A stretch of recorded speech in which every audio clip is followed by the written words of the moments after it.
हे guys, good evening. So ये वाले workshop में हम थोड़ा डिसीजन मेकिंग पे बात करते हैं और एचडीएफसी बैंक का एक एग्जांपल लेके काम करते हैं। ठीक है, मैंने ऐसे देखे कि बहुत लोगों का ना, बहुत लोग बहुत कुछ पढ़ते हैं। ठीक है, मतलब जब कोई कंपनी का रिजल्ट आता है तो उसको एनालिसिस करते हैं, फिर जो भी रिसर्च रिपोर्ट आता है सब पढ़ लेते हैं, लेकिन उनमें वो डिसीजन मेकिंग एबिलिटी नहीं आता है। ठीक है, मतलब कैसे आप क्रिस्पली एक डिसीजन में आ सकते हो। से फॉर एग्जांपल के लाइक कोई स्टॉक को लेना है या नहीं लेना है। ठीक है, तो लोग क्या करते हैं, यहाँ पे सब कुछ तो पढ़ लेते हैं लेकिन अपना डिसीजन नहीं ले पाते हैं। इसीलिए अल्टीमेटली क्या होता है कि उनका जो दिमाग है वो सिर्फ पर्टिकुलर एक स्टॉक के चार्ट पे डिपेंड करता है कि वो स्टॉक लेता है या नहीं लेता है। इसका मतलब क्या, इसका मतलब है कि लाइक से फॉर एग्जांपल उन्होंने लेट से कंपनी के बारे में बहुत कुछ पढ़ा एंड देन ऑफ कोर्स उसके बाद आगे जाके वो देख रहे हैं कि उसका जो स्टॉक है वो बिजनेस का, उसका स्टॉक का चार्ट थोड़ा थोड़ा करके ऊपर जा रहा है। तो वो उनको क्या लगता है कि उनका डिसीजन मेकिंग में मतलब कुछ खामियां था, उनको स्टॉक पहले लेनी चाहिए थी। दूसरे साइड में अगर कोई स्टॉक लेट से चल नहीं रहा है तो वो लोग सोच ही लेते हैं कि लाइक चलो ठीक है, ये कंपनी में ही कुछ गड़बड़ होगा। दोनों साइड में प्रॉब्लम ये क्या हो रहा है कि लाइक मतलब कोई स्टॉक ऊपर जाए या कोई स्टॉक ऊपर ना जाए। ठीक है, अब 3 महीने में स्टॉक कितना हुआ, 2 महीने में स्टॉक कौन से बॉटम बना के कब ऊपर गया, अगर आपको ये सब चीजें करना है तो आपको वो एक ट्रेडिंग मेंटालिटी है। ठीक है, आपको समझ नहीं आ रहा है कि बिजनेस पे हो क्या रहा है।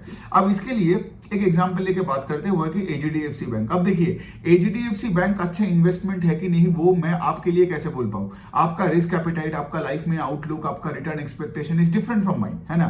एंड सेकंड ऑफ ऑल आपको तो मैं जानता भी नहीं हूं, करेक्ट, क्योंकि जानता नहीं हूं इन द सेंस मतलब शायद मैं आपसे बात किया हूं सोशल मीडिया में, ट्विटर में या लिंक्डइन में या यूट्यूब में, बट देन अगेन मुझे आपके साथ पर्सनल रैपो उतना है नहीं ताकि मैं आपके लिए थोड़ी बोल सकता हूं कि एचडीएफसी बैंक आपके लिए अच्छी है या नहीं है।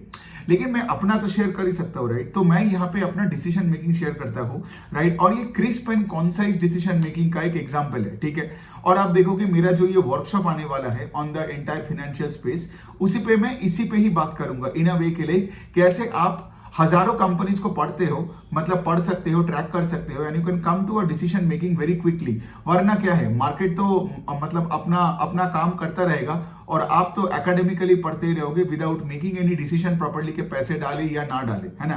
बिकॉज यहाँ पे कन्विक्शन लाना बहुत क्रिटिकल है। तो सोचिए एचडीएफसी बैंक का एग्जांपल, अब इतने सारी चीजें हो रहा है बैंक में। ठीक है, मतलब आप देखे होगे रिसेंटली के लाइक उनका आदित्यपुरी जो उनका इतने फेमस सीईओ था वो चले गए, नया सीईओ आया, फिर उसके बाद इतना बड़ा एक मर्जर हुआ जब एचडीएफसी लिमिटेड मर्ज्ड हो गया इनटू एचडीएफसी बैंक। ठीक है, और उनका जो सारे कंपनी सब्सिडियरी बन गया, HDFC AMC, HDFC life, HDFC limited तो एचडीएफसी बैंक का पार्टी बन गया, क्योंकि एचडीएफसी लिमिटेड के पास वो एक ऐसा चीज था जो एचडीएफसी बैंक के पास नहीं था, वो है कि वो होम लोन का बुक। ठीक है, तो अभी एचडीएफसी बैंक के पास इतना बड़ा सा एक होम लोन का बुक आ गया कर्टसी एचडीएफसी लिमिटेड। ठीक है, तो इतने सब कुछ हो रहा है। देखो इस स्टॉक के ऊपर भी इतना चर्चा होता है, चलता है, लेकिन अगर मैं आपको बोलूं कि आप 2 मिनट में मुझे पूछो कि आप इस स्टॉक को लोगे कि नहीं, तो आप क्या बोलोगे। मेरा कहना है कि मैं इस स्टॉक को नहीं लूंगा। ठीक है, जिसका बहुत सारे रीजन है। अब देखिए पॉइंट ये नहीं है मैं इस स्टॉक को नहीं लूंगा बिकॉज चार्ट ऊपर गया है या कोई बॉटम फॉर्मेशन हो गया है, वो सब एंगल से नहीं, मैं बिजनेस के एंगल से हमेशा बात करता हूं। ठीक है, पहला पॉइंट लॉजिकली सोचिए कि एचडीएफसी बैंक, ठीक है, एचडीएफसी बैंक का नेट इंटरेस्ट मार्जिन था 4.1 या 4.2%। नेट इंटरेस्ट मार्जिन क्या है, एक तरफ जब आप लोन देते हो तो वहां से आपको यील्ड मिलता है, दूसरे साइड में ऑफ कोर्स कोई भी बैंक पैसा तो उठाता है, राइट। पैसा उठा के उसी को तो लेंड करते हैं। जब तुम पैसा उठाते हो तो उसका भी एक कॉस्ट होता है, तो उसको बोलते हैं कॉस्ट ऑफ बोरोइंग। तो अगर आप एक तरफ से yield minus cost of borrowing करोगे तो आपको वो स्प्रेड मिल जाएगा, राइट। तो अगर मैं बेसिकली बात करूं, फिर उसके साथ आपको एक अदर इनकम का भी एक कंपोनेंट आते हैं, उसको आप ऐड कर लो, डिवाइड बाय टोटल एसेट्स करो तो आपको मिलता है क्या, आपको नेट इंटरेस्ट मार्जिन मिलता है। ठीक है, तो इंटरेस्ट स्प्रेड का मतलब क्या है कि जहां से आपको यील्ड मिला माइनस जहां से आपने पैसा उठाया किस कॉस्ट में। ठीक है, तो यील्ड माइनस कॉस्ट, ठीक है, डिवाइड बाय टोटल एसेट। तो अभी क्या हुआ, एचडीएफसी बैंक का जो नेट इंटरेस्ट मार्जिन था वो कुछ 4% के आसपास था। ठीक है, लेकिन जब ये मर्जर हुआ, मर्जर होने के बाद ये नेट इंटरेस्ट मार्जिन घट के हो गया 3.6%। तो ये तो बुरी बात हुआ ना, राइट, इन्वेस्टर्स के लिए। क्यों, बिकॉज अगर आपका स्प्रेड और आपका नेट इंटरेस्ट मार्जिन घट जाता है मतलब आपका प्रॉफिटेबिलिटी में हर्ट हुआ, राइट, आफ्टर दिस मर्जर। तो ये क्यों हुआ, लॉजिकली सोचो। एक तरफ से जब एचडीएफसी बैंक का जो बुक था, एचडीएफसी बैंक का बुक था बिफोर द मर्जर, ठीक है, मतलब उसका let's say for example gold loan, credit card, personal loan, auto loan, right, ये जो सारे जो सेगमेंट्स था, फिर उनका corporate loan, SME MSME loan का जो सेगमेंट था, ठीक है, इन सब में जब हाउसिंग लोन का जो बुक आ गया तो उनका जो यील्ड है, उनका जो वेटेड एवरेज यील्ड है वो घट गया। क्यों? बिकॉज जब आप हाउसिंग लोन में वो लोग हमेशा वो प्रीमियम हाउसिंग लोन्स देते थे, राइट, तो जहां पे आप प्रीमियम सेगमेंट में होम लोन्स देते हो, हाई टिकट साइज, वहां पे ऑफकोर्स आपको यील्ड कम मिलने वाला है, राइट। तो जब आप एचडीएफसी बैंक का जो यील्ड था, right, in the existing loan book, उसमें जब हाउसिंग फाइनेंस का जो डिवीजन ऐड हो गया तो यील्ड भी घट गया। दूसरे साइड से सोचो, एचडीएफसी बैंक का खुद का कासा फ्रेंचाइज है, current account and savings account franchise है, मतलब HDFC bank retail granular deposit उठा सकता है, राइट। तो जो बैंक अपना लेट्स से फॉर एग्जांपल उनका कासा फ्रेंचाइज है, उनका cost of borrowing will always be lower than कोई हाउसिंग फाइनेंस कंपनी जो लेट्स से फॉर एग्जांपल आज बॉन्ड्स इशू करके पैसा उठा रहा है, या आप एनएचबी से पैसा उठा रहे हो, या कोई और एक सोर्स से। तो जब एचडीएफसी लिमिटेड का जो हाउसिंग लोन का बुक जब एचडीएफसी बैंक में मर्ज हो गया तो एचडीएफसी लिमिटेड जो हाउसिंग फाइनेंस कंपनी था, उनका तो कोई कासा फ्रेंचाइज नहीं था, राइट। तो मर्जर के बाद क्या हुआ, कॉस्ट ऑफ बोरोइंग बढ़ गया, दूसरे साइड क्या हुआ, यील्ड घट गया, गॉट इट। तो when your cost of borrowing goes up at an aggregate level after the merger and your yield comes down at an aggregate level after the merger, तो आपका निम्स यहाँ पे हर्ट हुआ, राइट। इसी वजह से you would see that the net interest margin came down from 4.1 to 3.6%। और उनका मैनेजमेंट ने ये भी बताया कि लाइक उनका मतलब आगे जाके कब ये 4% का निम्स होगा उनको कोई आइडिया नहीं है। दूसरा बात आपको ये देखना है कि लाइक ये एचडीएफसी बैंक और एचडीएफसी लिमिटेड का जब मर्जर हुआ तो उनका लोन बुक का साइज बहुत बढ़ गया। I think before the merger HDFC bank का लोन बुक का साइज वाज 15 लाख करोड़, लेकिन उसके बाद एचडीएफसी लिमिटेड जब ऐड हो गया सो इफेक्टिव लोन बुक बन गया 22-23 लाख करोड़ का। अब सोचिए जितना बड़ा लोन बुक होता है उतने बड़े लोन बुक पे उस पहले रेट में ग्रो करना उतना डिफिकल्ट है। आप में से तो बहुत को आगे से ये पता होगा कि एचडीएफसी बैंक को पहले बोला जाता था द 20% बैंक, लेकिन रिसेंटली क्या हुआ, रिसेंटली आप देख रहे हो कि उनका 16-17% से उनका लोन बुक ग्रो कर रहा है। लेकिन इसमें बैंक का कोई प्रॉब्लम है नहीं बिकॉज इनका साइज बढ़ गया है, ठीक है। तो मतलब क्या, एक तरफ आप देख रहे हो कि मर्जर के बाद स्प्रेड और आपका निम्स और आपका, और देखिए जहां पे स्प्रेड और नीम्स इफेक्ट होता है वहां पे आरओए और आरओई भी इफेक्ट होती है, राइट। और दूसरे साइड में आप देख रहे हो कि उनका लोन बुक का जो पेस ऑफ ग्रोथ है वो घट गया। पेस ऑफ ग्रोथ का मतलब है कि पहले अगर कोई गाड़ी 4th गियर में जा रहा था अब आगे बढ़ रहा है 3rd गियर में, मतलब क्या, ग्रो कर रहा है। मैं ये नहीं बोला कि एचडीएफसी बैंक ग्रो नहीं कर रहा है, लेकिन ग्रो कर रहा है एट अ स्लोअर पेस, ठीक है। मतलब अभी वो 16-17% ग्रोथ इंजन बना है इन टर्म्स ऑफ लोन बुक, और उनका नेट इंटरेस्ट मार्जिन भी कॉम्प्रेस हो गया है, ठीक है। मैनेजमेंट तो उतना कोई गाइडेंस देता नहीं है, एंड ऑफ कोर्स इस स्पेस में जैसे अगर आप स्टेट बैंक ऑफ इंडिया का मैनेजमेंट को जब गाइडेंस पूछते हैं तो वो हमेशा बोलते हैं कि लाइक हम लोग जीडीपी से 1-2% ऊपर नीचे रेट से ग्रो करेंगे। अब नॉमिनल जीडीपी का रेट क्या है हमारे देश में 12% के आसपास, मतलब रियल जीडीपी प्लस इन्फ्लेशन, और उसके साथ आप 1-2% ऐड कर लो तो वो बनता है 13-14% का लोन बुक का ग्रोथ, वो होता है एसबीआई का। अब ये क्यों है, ये इसीलिए है बिकॉज एसबीआई का लोन बुक एचडीएफसी बैंक से भी 30-40% से बड़ा है, ठीक है। तो जितना बड़ा आपका साइज बन जाएगा, राइट, उतना बड़ा ग्रोथ आपके लिए प्रॉब्लम होगा, राइट। और अभी क्या है, अभी इकोनॉमी फेसिंग बैंक्स बन गया, ठीक है। तो अभी सोचिए अगर आप एक इन्वेस्टर हो, ठीक है, अब मैं क्या बोला कि इसमें मैंने थोड़ी कोई प्रॉब्लम बोली एचडीएफसी बैंक का, प्रॉब्लम नहीं है, लेकिन पेस ऑफ ग्रोथ घट गया है और आपका स्प्रेड भी घट गया, right. You understand why spread क्यों घटा, right, because again if I just summarise it, एक तरफ से आपका जब होम लोन का जो ये पोर्टफोलियो ऐड हुआ उससे आपका टोटल यील्ड घटा, राइट, और दूसरे साइड से आपका कॉस्ट ऑफ बोरिंग बढ़ा बिकॉज हाउसिंग फाइनेंस में कोई कासा फ्रेंचाइज नहीं है। इफेक्टिवली आपका टोटल, और बाय द वे आप डोंट वरी, अगर आप सेशन मेरा अटेंड कर रहे हो या मेरा रिकॉर्डिंग ले रहे हो, ये सारे चीजों पे मैं डिटेल में बात करने वाला हूँ हर टॉपिक पे, ठीक है। कॉस्ट ऑफ बोरोइंग किस टाइप का होती है, लोन बुक का डिफरेंशिएशन, मतलब लोन बुक का ब्रेकडाउन कैसे किए जाते हैं, कहाँ कहाँ पे लेंड करते हैं, उनमें सारा आपका रिस्क रिवॉर्ड पैरामीटर्स क्या होते हैं, राइट। लेकिन ऑफ कोर्स ये छोटे वीडियो में मैं तो सब बात नहीं कर सकता हूँ, लेकिन I can talk about certain mindsets.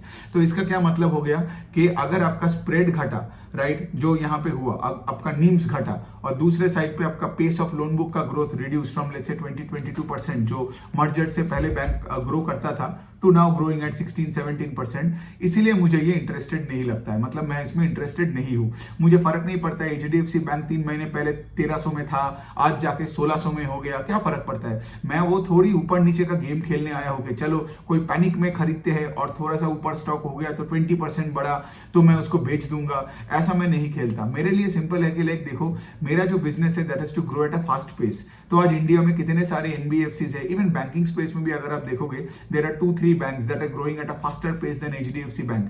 ठीक है, अब आप मुझे बोलोगे सर आप सिर्फ ग्रोथ के पीछे भागते हो, एसेट क्वालिटी क्या इंपॉर्टेंट नहीं है?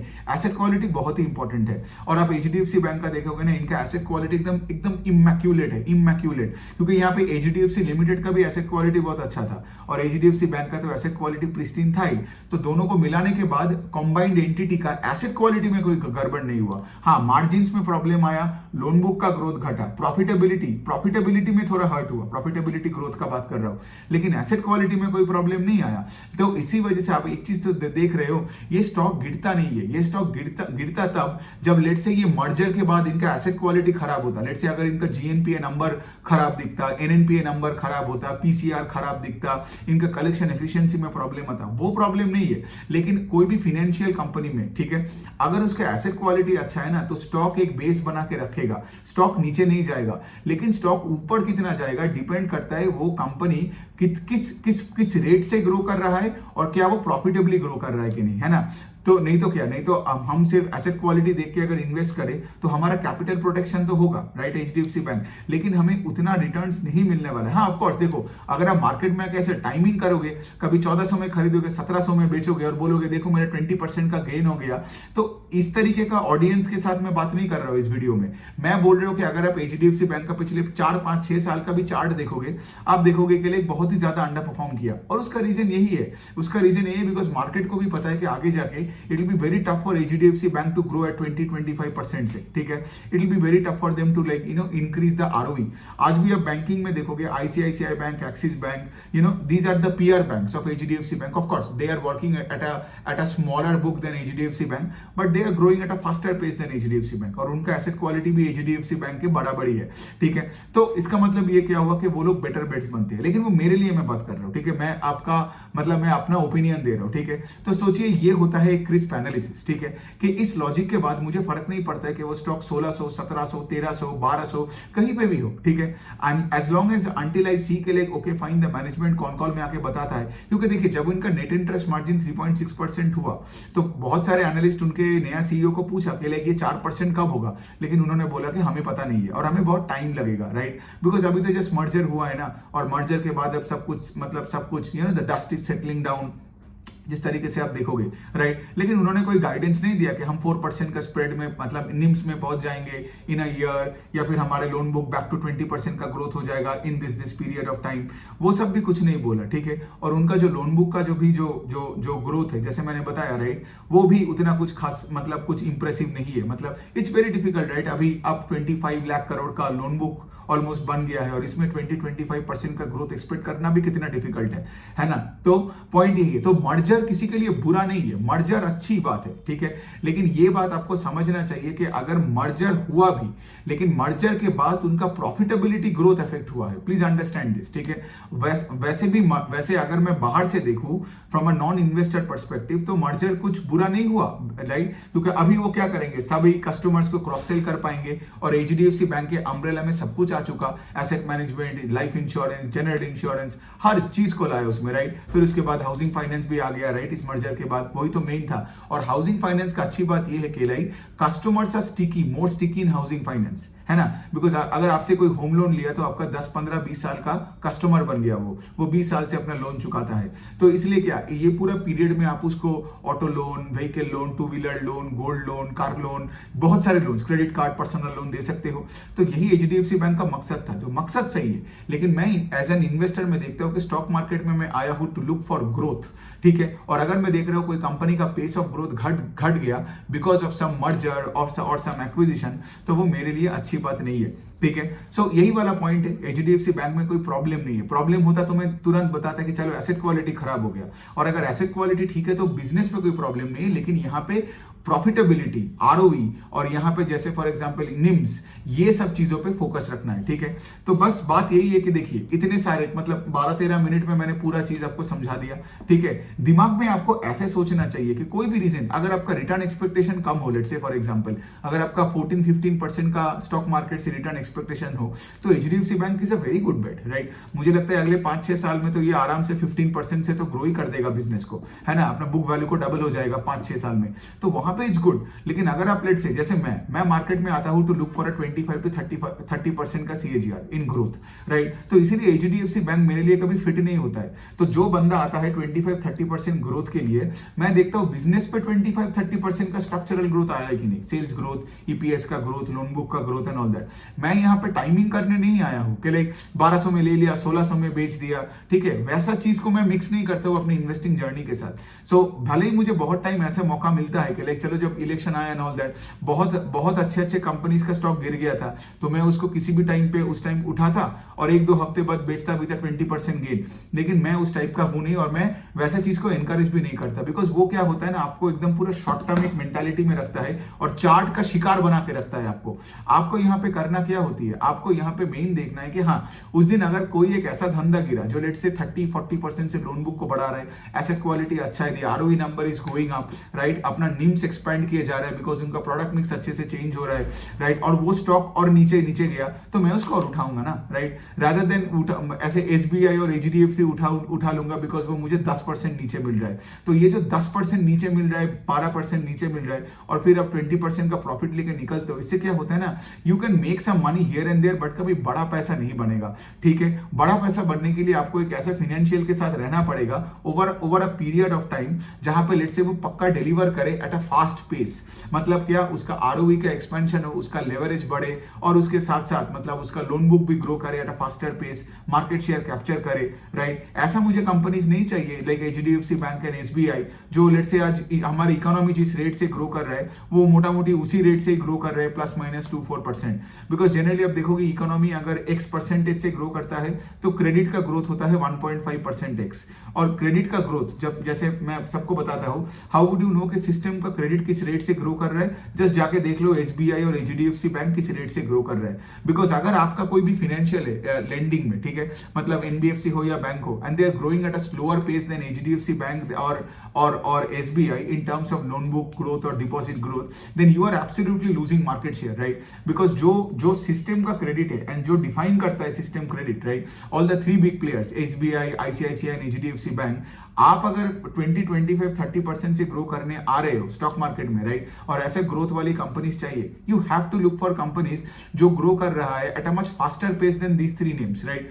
और एचडीएफसी बैंक का बात वही है जैसे मैंने बताया, राइट, कि इनका एक तो लोन बुक का पेस ऑफ ग्रोथ घटा और दूसरी तरफ से आपका मार्जिन भी अफेक्टेड हो गया आफ्टर द मर्जर। और देखो मैंने कितनी एकदम सिंपल लैंग्वेज में आपको समझा दिया। इसी तरीके से आपको करना है, when you read a con call आपको देखना पड़ेगा ऐसे मैट्रिक्स में क्या क्या चीजें हो रहा है, जैसे मार्जिन का प्रोफाइल क्या हो रहा है, आरओई का प्रोफाइल, आरओई का जो ट्री बोलते हैं, राइट, फिर आरओई का tree, so on and so fourth, ठीक है। तो इसी वजह से मुझे फर्क नहीं पड़ता है कि एचडीएफसी बैंक का स्टॉक 13 से हुआ, 11 से हुआ, 16 से हुआ, ये पता नहीं कौन लोग हैं जो आके सेलिब्रेट करते हैं इसका स्टॉक जब 2% ऊपर जाते हैं। मुझे तो लगता है इनको खेल समझ में नहीं आता है, ठीक है। और बाय द वे मैं अगर कोई स्टॉक का होल्डर हूं और वो दिन में 5% बढ़ता है तो कोई भी रीजन के लिए भी बढ़ सकता है ना। तो मैं थोड़ी आके ऐसे 5% बढ़ गया बोल के मैं सेलिब्रेट करूंगा। It just shows the immaturity in the market, it just shows your inexperience in the market के लाइक आप ऐसे 2-2, 5-5% का सेलिब्रेशन किए जा रहे हो, इमोशनल कोट्स दिए जा रहे हो, मीम्स लिखे जा रहे हो, एचडीएफसी बैंक का स्टॉक उठो और चलने लगो, ठीक है। मतलब क्या है, मतलब आप एक फंड मैनेजर हो या मतलब एक मीम मेकर हो, एनीवेज वे। तो यही है छोटा सा लॉजिक, ठीक है। तो आपको लॉजिकली क्रिस्पली सोचना है और यही मैंने अपना एक एग्जांपल दे दिया। आई होप इसमें आपका थोड़ा बहुत वैल्यू ऐड हुआ। तो अगर of course if you have any questions और क्लैरिफिकेशन आप मुझे कमेंट सेक्शन में लिखो। Thank you.